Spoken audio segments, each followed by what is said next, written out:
नाशिक जिल्हा बँकेच्या विषयावरून छगन भुजबळ यांनी काल काही आरोप केले होते। चुकीच्या पद्धतीने कर्ज वाटप झाल्यामुळे ही बँक अडचणीत आल्याचं भुजबळ म्हणाले होते आणि यालाच आज कृषी मंत्री माणिकराव कोकाटे यांनी प्रत्युत्तर दिलंय। भुजबळ यांचा गैरसमज झाला, सर्वपक्षीय नेत्यांनी पैसे बुडवलेले नाहीत असं कोकाटे म्हणतात। तर आपला नेहमीच गैरसमज होतो असा टोला भुजबळांनी कोकाटेंना लगावला।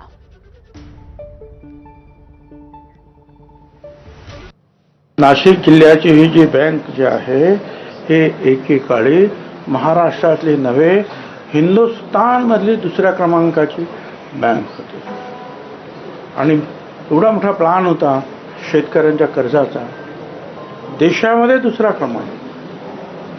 पण आमच्या तिकडचे जे आहेत अनेक वेगवेगळे सगळ्या पक्षाच्या जे सो-कॉल्ड नेते ह्या सगळ्यांनी मिळून जे आहे ही बँक बुडवून टाकली। सर्व पक्षांच्या लोकांनी बँक संपवली वगैरे असे आरोप चुकीचे आहेत। भुजबळांचा कुठेतरी गैरसमज केलेला दिसतोय। असं काही झालेलं नाही। कुठल्याही राजकीय पुढाऱ्याकडे बँकेचं कर्ज येणं नाही, बँक त्यांनी बुडवली असं म्हणता येणार नाही। काही गोष्टीमध्ये चुकीचे निर्णय किंवा अनावश्यक या ठिकाणी कर्ज वाटप या ठिकाणी झालेलं आहे। तेवढ्या एका गोष्टीमुळे कर्ज वसूल न झाल्यामुळे बँक अडचणीत आलेली आहे आणि म्हणून कुठल्याही प्रकारचा राजकीय वशिला न ठेवता बँक सुरळीत चालावी यासाठी प्रशासक राहावा ही माझी पण धारणा आहे। त्यामुळे तसं काही फार गैरसमज करण्याचं कारण नाही। ठीक आहे, माझा नेहमीच गैरसमज होतो। त्यांचा समज चांगला आहे ना, होऊ द्या।